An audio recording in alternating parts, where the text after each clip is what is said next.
I was planning to buy a house with my fiancée when I uncovered her plan to put the house in her name and divorce me. Have you ever poured your heart, your time, and your money into a relationship, only to discover it was all a twisted performance?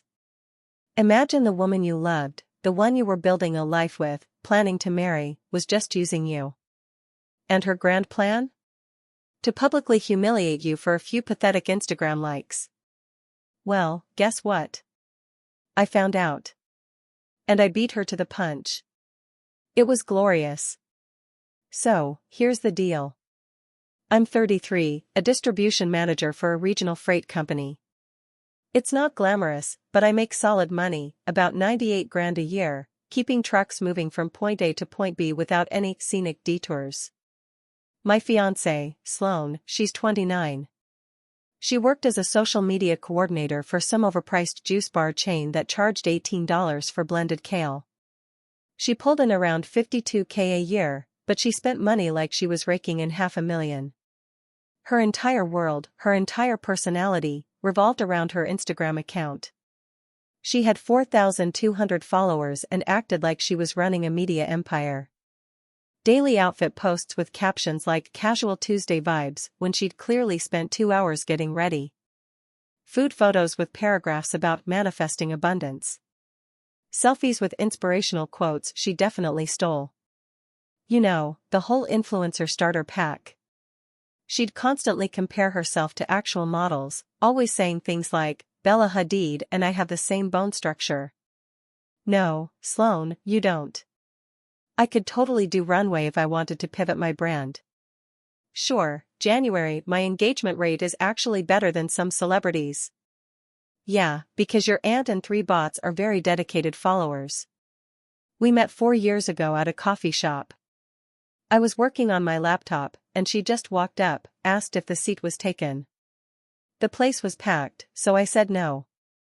She sat down, flashed this amazing smile, and within 5 minutes, we were just talking. About everything. She was charming, she was funny, she had this vibrant energy that just made my boring days feel a little less boring. And when she told me about her content creator dreams, I didn't laugh. I actually helped. I helped her set up her YouTube channel, taught her basic video editing, gave feedback on captions. I supported the whole influencer thing because, honestly, I thought if it made her happy, why not? Year 1 was great. We clicked. She met my family, I met hers. Then year 2 hit, and that's when the Instagram obsession went from a hobby to a full-blown lifestyle. She started calling herself a content creator, began pitching brands for sponsorships, got rejected by literally every single one, but she kept trying. Her YouTube channel maybe pulled in 40 views per video, and half of those were probably her watching it herself, checking the editing. By year 3, I was making excuses for her. I told myself, everyone has their thing. Some people collect stamps. Some people take 50 photos of their coffee. I kept supporting her, kept being her personal photographer, kept pretending I didn't mind retaking couple photos 15 times until her jawline looked snatched enough. Year 4, I proposed. Not because I was wildly, passionately in love at that point. More because it felt like the next logical step. We'd been together long enough. We got along most of the time. Our families knew each other. Why not?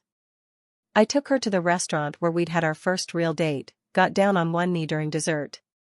She cried, she said yes. And then, she immediately asked me to retake the ring photo because her nail polish was chipped in the first one. Of course. She posted about the engagement for a solid week.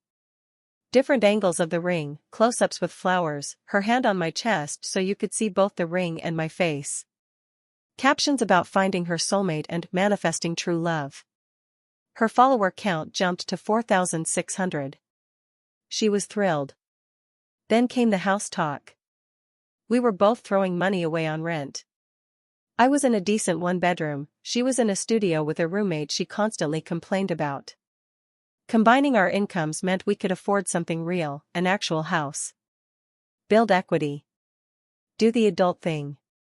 I'd been saving for 6 years and had about 85 grand set aside. Sloan? She had maybe 12,000.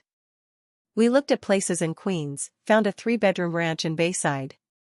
It needed some cosmetic work but had good bones. Listed at 470,000. The plan was simple: pull our money, put both names on the deed, split everything equally, even though I was dropping way more cash. Whatever. We were getting married anyway. What's mine is yours, right? We made an offer. They accepted. We scheduled the closing for 2 months out. Sloan lost her mind with excitement. Posted about it constantly. First-time homeowner, with photos of the house exterior. Building my empire, with pictures of paint swatches. Manifestation works, with screenshots of her Pinterest boards. Her follower count hit 5,100. She started hashtagging everything #homeownerlife before we'd even signed a single paper. Then, 3 weeks before we were supposed to go to the bank and finalize everything, I found out exactly what Sloan's real plans were. And let me tell you, they didn't include me past the closing date. It was a Tuesday, mid-October. I'd taken a half-day to prep for the bank meeting we had scheduled for the following week. You know, figure out all our financial documents, make sure everything was in order, all that boring adult responsibility stuff. Sloan had texted me around noon saying she was having some friends over at my apartment. Said they'd be gone by the time I got home, around 6 o'clock. No problem, I thought. She had a key. Whatever. I finished up my paperwork around 3 o'clock and headed home early. Figured I'd get there, maybe take a nap, order some food, chill. I pulled into my parking spot and grabbed my phone to text Sloan that I was back. That's when I heard voices coming from my apartment. My window was open, and the parking lot was right below. I was about to get out of my truck when I heard my name. I'm telling you, once that house is in my name, I'm done with him. I froze. Hand on the door handle. Engine still running. That was Sloan's voice. My heart dropped to my stomach. You're really doing it, another voice, probably her friend Tarun, chimed in. They'd been tight since college. Heck yeah. I have been dealing with his boring personality for 4 years. 4 years of pretending I care about freight routes and logistics. Do you know how many times I've had to sit through dinner with his family while they talk about trucking? I want to die every time. Laughter erupted from multiple voices. I turned off my truck, sat there, listened. The silence in my truck was deafening compared to the betrayal echoing from my apartment. But isn't his name going on the house, too? A different voice, maybe Alexis, another friend from her circle. Yeah, but my dad says there are ways around that after we get married, especially if I can document that he's never home or that I contributed more. His lawyer friend said I just need to wait until after the wedding, then file for divorce and take the house in the settlement. Clean and simple. My hands went numb on the steering wheel. This was real. That's ruthless, Tarun said, but she was laughing. It's strategic. Sloan chirped. Look, he makes decent money, but he's maxed out. Distribution manager, that's it. That's his ceiling. He's got zero ambition. Meanwhile, I'm building my brand. My following is growing. Once I'm a divorced homeowner in my late 20s, posting about my glow up, my engagement rate is going to explode. That's the kind of content that goes viral. How many followers you at now? Alexis asked. About 5,100. But once I post about leaving dead weight and living my truth, I'm predicting 10,000 easy. Maybe 15,000 if I play it right. Single woman, homeowner, thriving after divorce. That's literally content gold. More laughter. I just sat there. Couldn't move. Couldn't process. When are you planning to leave him? Tarun asked. I'm thinking like 6 months after the wedding. Long enough that it doesn't look suspicious. Short enough that I'm still in my 20s when I'm back on the market. And here's the best part. Sloan practically squealed. I'm going to dump him publicly, at some dinner or party with both our families there. Just announce it in front of everyone and watch him fall apart. Oh my God, that's evil. Alexis cackled. He's going to cry. You know how emotional he gets about everything. Remember when his childhood dog died? He was a mess for like a month. Imagine his face when I tell him I never loved him and only used him to get a house. The content practically writes itself. What if he fights you for the house? Tarun, ever the pragmatist. With what? My dad's friend is a shark. Plus, I've been documenting everything.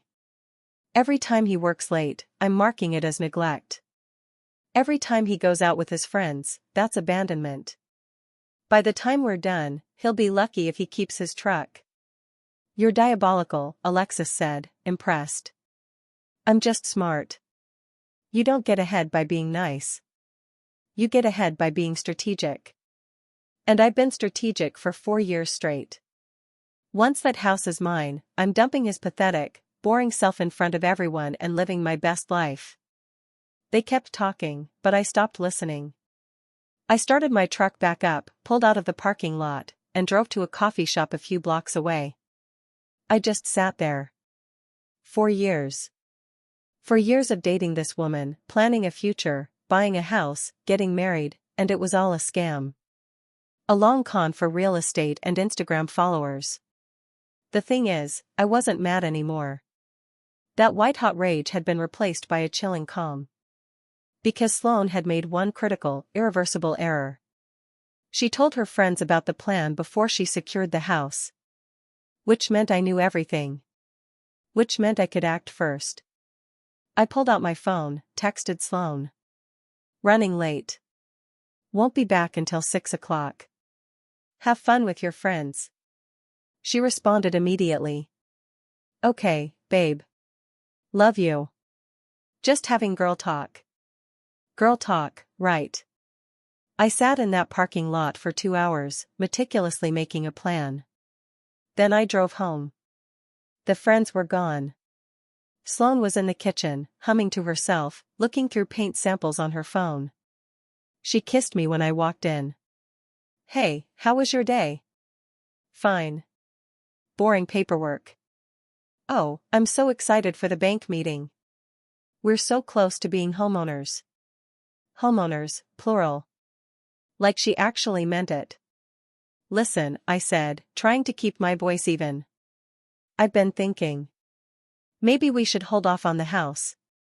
Her face changed. Snap. What? Why?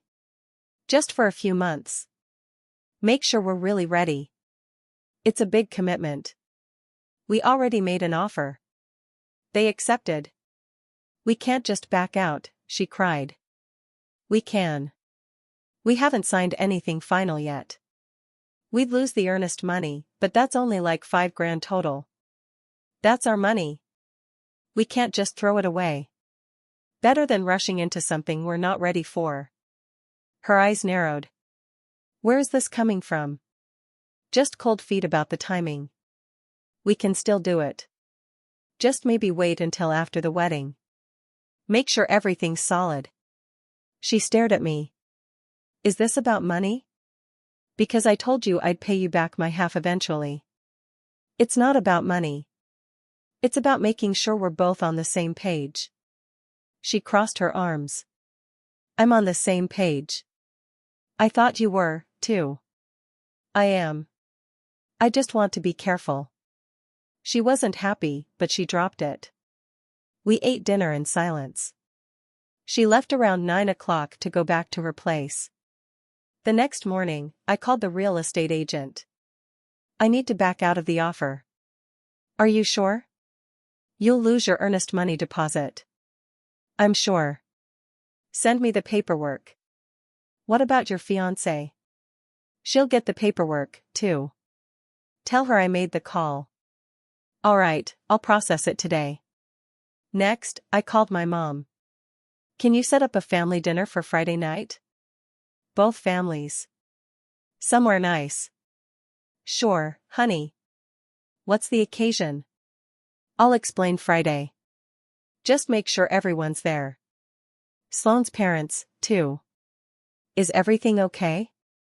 It will be. Then I texted Sloane. My mom wants to do a family dinner Friday. Both families. Celebrate the engagement properly. You free? She texted back immediately. Yes. That's so sweet. Where? That steakhouse in Manhattan your mom likes. 7 p.m. Perfect. I'll wear my new dress. I'm sure she would. Friday came. I got to the restaurant at 6:45.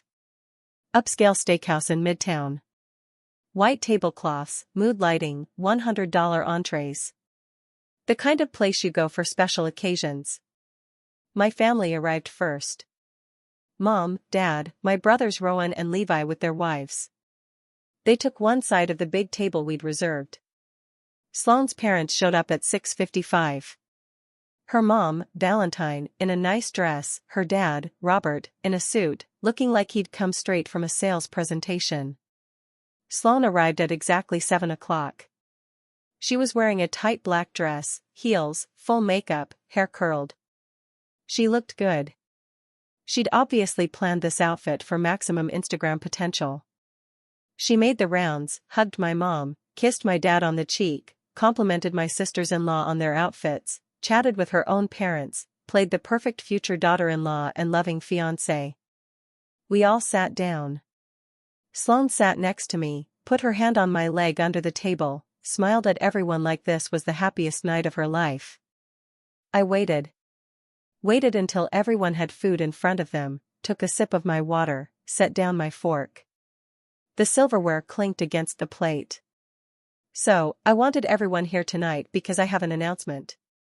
The table went quiet. Every eye was on me. Sloane's face lit up. She probably thought I was about to announce a wedding date or some romantic gesture. More content for the gram. Sloane and I are done. The engagement is off. I'm breaking up with her right now. You could have heard a pin drop. Sloane's smile froze, then melted. Her mouth opened and closed. What? She whispered. We're over. I'm ending this. The engagement, the relationship. All of it.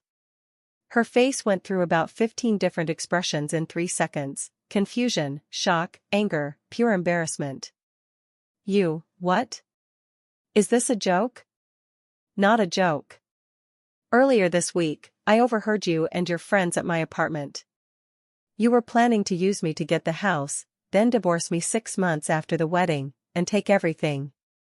I didn't stop there. You called me pathetic, called me boring, said you'd been pretending to care about me for 4 years. Said my only purpose was helping you get a house so you could post about your divorce, glow up, and gain Instagram followers. The color drained from her face, leaving her ghost white.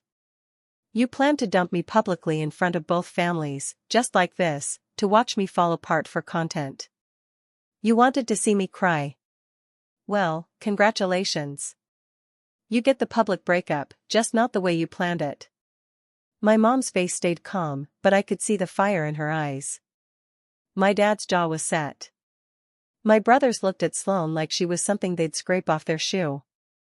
Sloane's mother stood up, mouth agape. Robert's face had gone crimson. He looked down at his plate, couldn't meet anyone's eyes. I didn't. Sloane started, then stopped. Her voice cracked. You were spying on me. My window was open. You were in my parking lot planning real estate fraud. Not exactly Fort Knox level security on your end. I wasn't. That's not what you told Taran and Alexis. That I was maxed out career-wise. That I had zero ambition.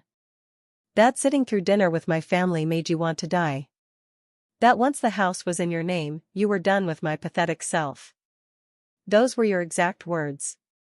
Robert closed his eyes, put his hand over his face. We're done. The engagement is over.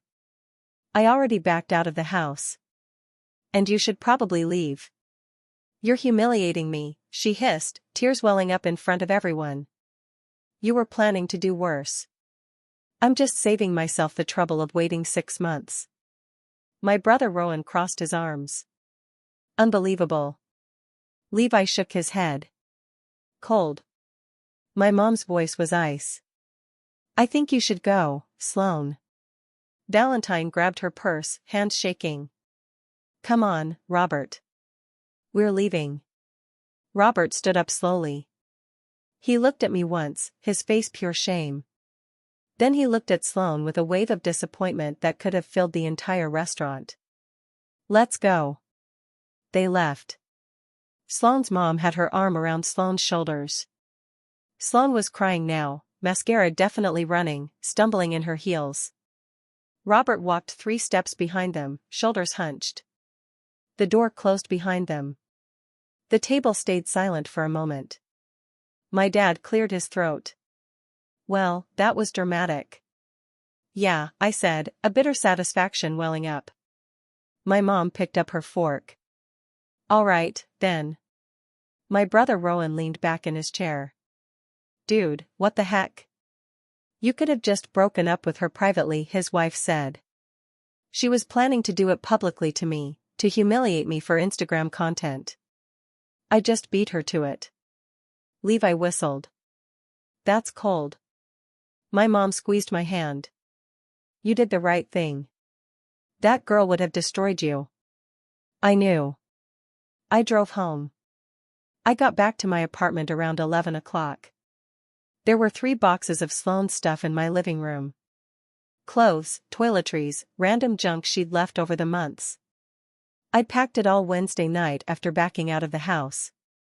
I grabbed the boxes, took them downstairs, and put them on the curb outside my building. Then I went back upstairs, locked the door, and went to bed. Saturday morning, I woke up to 43 missed calls. 17 from Sloane, 12 from her mom, 8 from unknown numbers that were probably her friends, 6 from her dad. I ignored all of them. Made coffee. Checked my phone for messages. Sloane had texted me 31 times overnight. The messages ranged from confused to desperate to furious to bargaining. Please call me. We need to talk. I don't understand. You're making a huge mistake. How could you do this to me? Call me now. I love you. Please. You're going to regret this. Everyone thinks you're insane. I blocked her number. Then I checked Instagram. She'd posted a photo of herself crying in her old bedroom. Caption: when the person you trusted most destroys your entire life for no reason. Stay strong, Queens. You deserve better than someone who quits when things get real. Comments were flooded with support from her followers. His loss. You're too good for him. Glow up time. He'll regret this. I blocked her on Instagram and Facebook and every other platform. Around noon, someone buzzed my apartment. I checked the camera, expecting to see Sloane again. Instead, I saw Tarun, one of the 2 friends from the overheard conversation, the one who'd called Sloane diabolical with admiration. She was wearing a low-cut top and jeans that looked painted on, hair down, makeup done. Full seduction mode. I pressed the intercom. What do you want? Hey, can we talk? I wanted to apologize for everything. You can apologize from there. Come on. It's cold out here. Just 5 minutes, please. Against my better judgment, I buzzed her up. She knocked on my door a minute later. I opened it, but didn't let her in. Just stood in the doorway. She gave me this smile, the kind that probably worked on guys at clubs. I wanted to say I'm sorry about everything. Sloane was wrong. What she did was messed up. Okay, apology noted. You can go. Can I come in just for a minute? No. She bit her lip, shifted her weight so her hip jutted out. Look, I feel really bad about this whole thing. I should have told her to be honest with you. I should have. You should have not encouraged her to commit fraud, but here we are. I know I messed up. She put her hand on the door frame, leaned in slightly. Maybe I could make it up to you. Buy you dinner. Hang out. Oh. Oh, this was hilarious. You're trying to seduce me. She smiled wider. I'm trying to apologize properly, by sleeping with me. I mean, if that's where things go naturally. I actually laughed. Let me get this straight. Your friend tried stealing a house from me. You called it genius. I dumped her. She keyed my truck. And now you show up dressed like a bottle service girl thinking I'd be grateful? What's the play? Finishing what she started, or just hoping I'm dumb enough to fall for round two? Her face flushed. It's not like that. It's exactly like that. Honestly, this is embarrassing for you. The sheer audacity of showing up here looking like a spirit Halloween costume, thinking you're smooth. I'm not interested in dinner or you. Or whatever clearance rack version of manipulation this is. You can leave. She dropped the smile. You're really going to be alone forever because of this. Better alone than whatever this sad attempt is. Get out. She rolled her eyes, turned to leave. Got about 3 steps down the hall. That's when Sloane came around the corner. Oh, this was about to be good. Sloane stopped dead, stared at Tarun, looked at my apartment door, looked back at Tarun. What are you doing here? Tarun froze. I came to talk to him about you. To try to fix things. What's wrong with my outfit? You're dressed like you're going to a club to fix things for me? I just wanted to talk to him. Woman to woman. Sloane's voice went flat. You were trying to hook up with him. No. I was trying to help you by throwing myself at my ex-fiancé the second we break up. He's not your fiancé anymore. You said so yourself. Oh man, this was better than anything on TV. They were both in the hallway now, voices getting louder. I stood in my doorway, watching like it was pay-per-view. I can't believe you. Sloane shrieked. I'm going through the worst time of my life, and you're trying to sleep with him? Maybe if you hadn't been stupid enough to talk about your plans where he could hear you, none of this would have happened. So, this is my fault? Yeah, actually, it is. You got greedy. You got caught. Now you're broken, single, and living with your parents. Meanwhile, Sloane slapped her. Just straight up slapped her across the face, hard. Tarun's head snapped to the side. She stood there for a second, shocked. Then she slapped Sloane back, even harder. Sloane stumbled, caught herself on the wall, touched her face, looked at her hand like she expected to see blood. Then she lunged at Tarun. They started grappling. Grabbing hair, slapping wildly, yelling things like, "You're a terrible friend," and "You're a psycho." I pulled out my phone, started recording. They knocked into the wall. Someone's shoe came off. Sloane's purse spilled everywhere. Tarun was trying to push Sloane's face away while Sloane pulled her hair. It lasted maybe 20 seconds before they separated, both of them breathing hard, hair messed up, faces red. Stay away from him. Sloane yelled. Why? You don't want him. That doesn't mean you get to have him. This is insane. Tarun screamed. You're insane.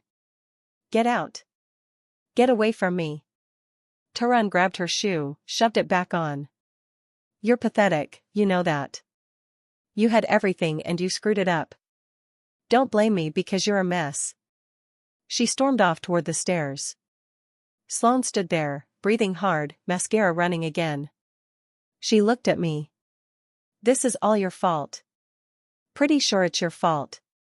I'm just standing here enjoying the show. You turned everyone against me. Nah, you did that yourself. I just stopped pretending I didn't notice. I loved you. No, you loved the house I could buy you. Big difference. Huge, actually. She picked up her purse, started shoving stuff back into it, lipstick, wallet, her phone with a cracked screen. You're going to regret this, she said. You keep saying that. Still waiting. Might be a while. She stood up, looked at me with pure hatred. I hope you end up alone. Still better than ending up with you. That's saying something. She left, took the stairs because the elevator was apparently too slow for her dramatic exit. I closed my door, locked it, saved the video to my phone. Then I made myself some food, and thought about my next move, because Sloane wasn't going to stop. The girl who keyed my truck and tried to send her friend to seduce me wasn't going to just disappear quietly. I needed to make sure she couldn't come back. I filed for a restraining order Thursday morning. I brought all my evidence, security footage of the truck keying, the video files with timestamps, Venmo receipts showing the $3,000 payment, screenshots of the threatening texts. Everything organized in a folder. The clerk looked through it all and said it was one of the most documented cases she'd seen. Got the temporary order same day. Judge signed off within hours. Sloane had to stay 500 feet away or face immediate arrest. Her mom kept calling my work, trying to paint me as the bad guy, saying I'd broken her daughter's heart and ruined her life over nothing. My boss sat down with me, asked for the full story. I showed him everything, the overheard conversation details, the truck damage, the evidence. He backed me completely, even sent an email to HR documenting it in case Sloane tried anything with my employment. Her dad called 2 days later. That conversation was different. Robert sounded exhausted. Said he had no idea what Sloane was planning and was horrified when he found out the full extent. Apologized for not raising her better. Said she was moving back home because she couldn't afford her place anymore, and they were going to figure out what went wrong. He sounded genuinely ashamed, as he should be. 3 weeks later, the full hearing happened. Sloane showed up with some public defender who looked like he wanted to be anywhere else. He tried saying I was overreacting, that she just wanted closure and to retrieve her belongings, made it sound like I was the crazy ex who couldn't let go. I laid out all my evidence. Security footage of her keying the truck, timestamped video showing both her and Turan. The Venmo payment with her note calling me horrible. Screenshots of threatening messages. The judge's face got harder with each piece of evidence. Her lawyer tried to argue she was emotional and made poor choices after a traumatic breakup. Judge wasn't buying it. Asked Sloane directly if she'd damaged my property. She tried to deny it. The judge literally played the security footage on the courtroom screen. You could see her face clearly. She went silent. Judge called it criminal mischief, trespassing, and vandalism. Granted the restraining order for 2 years. Said if she violated it even once, she'd face immediate arrest and criminal charges. Sloane walked out of that courthouse looking like her world had ended. After court, I checked her Instagram out of curiosity. The account was basically dead. She deleted most of her posts, all the house stuff, all the engagement photos, most of the influencer content. Down to about 3,400 followers. The recent posts were just sad. One photo of a sunset with "starting over" as the caption. 12 likes, 3 comments, all from relatives saying, "Stay strong, sweetie." The influencer dream was over. The house was gone. The relationship was done.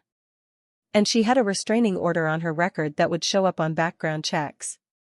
I guess the moral of the story is, if you're going to try to scam someone, make sure you don't talk about it in their parking lot. It was a brutal lesson for her, and honestly, a hard one for me too. But I walked away with my dignity, my home, and a whole lot of peace. What do you guys think? Was I too harsh, or did she get exactly what she deserved? I'm genuinely curious to hear your thoughts in the comments below.